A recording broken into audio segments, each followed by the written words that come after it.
Hi everyone, my name is Rima. I teach the Art Fundamentals class at Visual Arts Brampton. Today's lesson is a study in 9 variations. So we're going to be looking at an object up close and in detail for this drawing. Okay, so let's start by choosing an interesting object to draw. And it has to have different features in order to be challenging enough for this type of drawing. Okay, so for example, I can pick a computer mouse. When I look at it, I can see that it has a lot of different details, and I can see it from many different angles. From this angle, or I can flip it over and see that it has a completely different view from here. I can draw the sides, I can draw the top.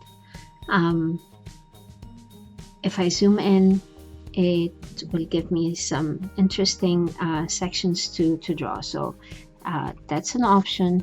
I can pick some fake flowers to draw.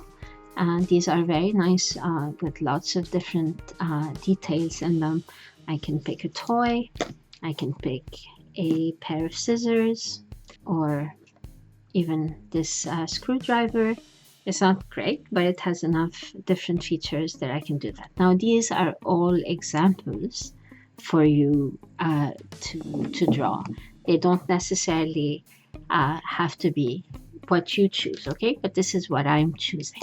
All right, so another thing that I want you to keep in mind when you're picking your object is that you don't want something that is too simple to draw, that doesn't have enough interesting features. So a pencil, for example, looks pretty much the same from different angles. You know, if I turn it like this, it doesn't have enough interesting features for me to draw 9 different versions of it. Or a cell phone, or your sketchbook. All of this is not good enough for this exercise, okay? So let's start with our drawing. So the first thing we're going to do is we're going to start by drawing a grid. Now we need 9 squares in our grid. I'm using a graduated ruler, but if you don't have one, just try to be as accurate as possible. You do want all your squares to be the same.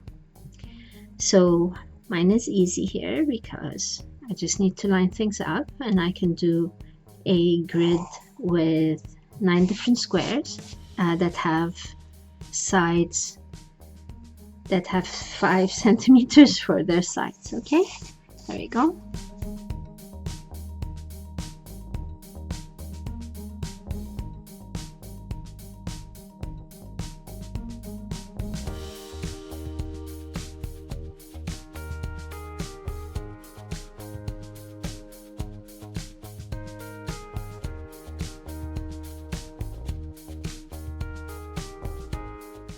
Line them up so that you have fairly accurate lines.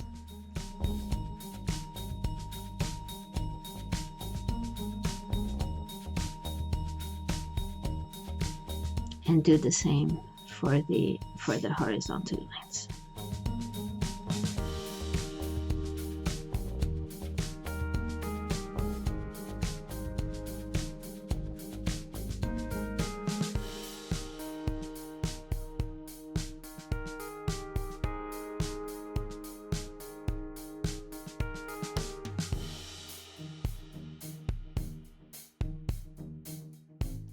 Okay, now that I have my grid with all 9 squares, I can start on my drawing. And this today's drawing is different from what we did last time. Last time we did a composition with a still life, and we were more concerned with the composition and how things looked in connection with each other. Today's lesson is kind of the opposite. So what I want you to do is, when you pick your object, and I'm picking this guy right here because I really like it, and it also has so many different things that I can draw separately. So I'm going to take a really good look at my object and look at the different sections that I could be drawing. I can pick just the arm, the floppy arm with the ball at the end. I can do a whole, I can look at it from above and just maybe draw this. I can lay it on the side and draw this angle as well. Okay, don't make your grid too small, because you're going to be drawing your object in a different way in each of these squares. So in each of these squares, you're going to be drawing a section of your object, a small part of your object, and you're going to be drawing it from a different angle. You're going to decide whether you're zooming in or zooming out, and which parts and which direction this is going. Okay, so let's start. I'm going to focus on the head for now, and maybe just do a just draw up to that line over here. So in this square, I'm going to start with the outline, just a quick outline like we did last time.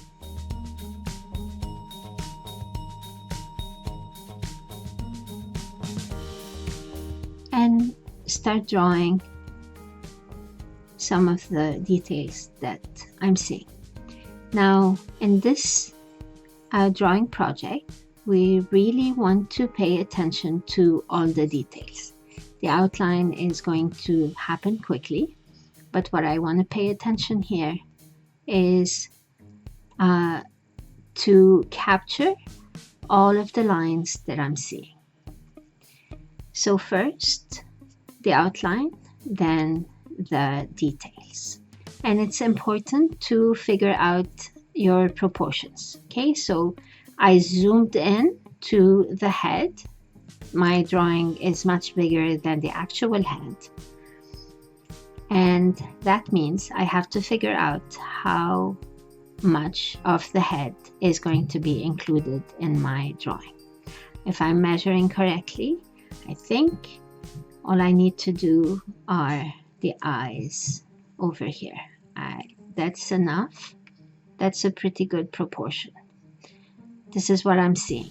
So maybe a little bit of the whiskers over here. Okay, and I start noticing some details, such as, for example, I'm gonna bring this closer to the camera, the wood grain on the head. So you don't necessarily pay attention to that when you're drawing, but now that I'm looking at it up close, I'm going to be adding those details as well. So very lightly, I'll add some of the wood grain to my drawing. Just pay attention to the direction that it's going. Okay, so what I want you to do is really pay attention to the details of your drawing. And once I'm done with that, I'll add some shading.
Now that my first square is done, we're almost done. I can always go back and add some more detail to it.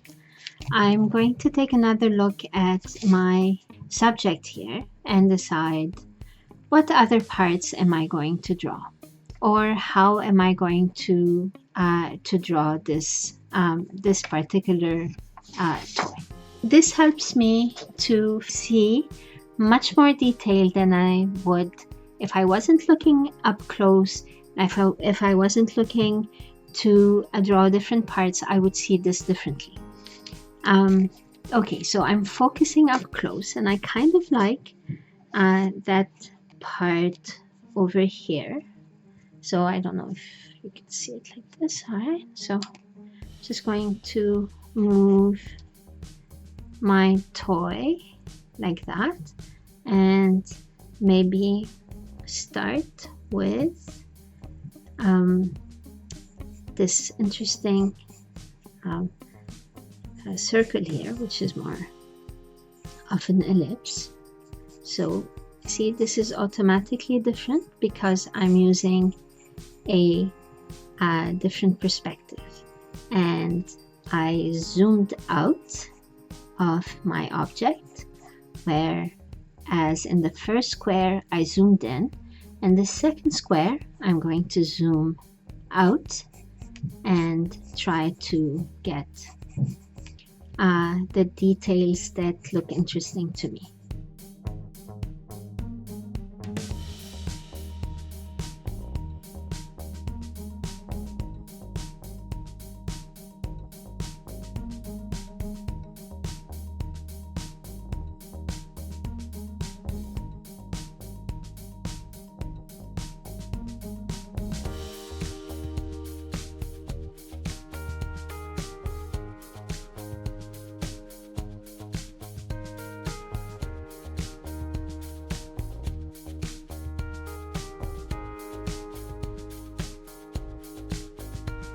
Again, I'm doing the outline first, and then I'll be adding the details after.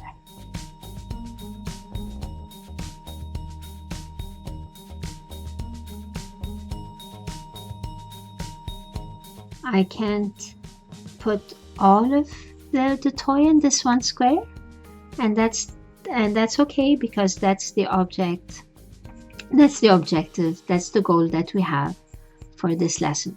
We're looking at details that are up close rather than all of the toy, okay? All of the subject. Okay, so I'm going to take a small break here, and I'm going to show you how my finished grid looks like. Okay, so this is my finished grid with all my different variations. As you can see, I zoomed out completely for the center square, but you don't have to do this. You can if you want. And I drew my my toy from a zoomed out perspective. I zoomed in on most of these, some more than others, and I turned my toy around so that I can see it from the back. From here, I put it on the side and decided to draw the floppy legs over here. I turned it around so that I can see kind of that ellipse over here with some shading. I thought that was interesting. Okay, so this is what I want you to look at. Those are the different aspects that I want you to look at. Don't draw my little guy here. Pick something that you like and that will look interesting. Here's another example that I did earlier as well. So this is a 9 grid variation where I used these small scissors, and even the scissors that are, you know, they don't look like they would have a lot of variation. They do. You can look at a lot of different details. You can zoom in completely, zoom in some more, for that part, or just maybe find the blade has an interesting shape. You can flip it over and do different pick different aspects. Okay, so this is what you need to do. You need to zoom in, you need to change your drawing from one square to another. So some of your squares will look like an abstract drawing, like this one, for example, or that one. You can't really tell what the object is. So that's part of the fun of this exercise. You learn to see your object in so many different ways. And that's it. Don't forget to read your lesson that comes with the tape. Don't just look at the video, read the lesson. It has a few more details and some suggestions for some next steps that where you can switch up your artwork using this kind of method. Okay, thank you for watching our video, and be sure to like, comment, and subscribe. See you next time.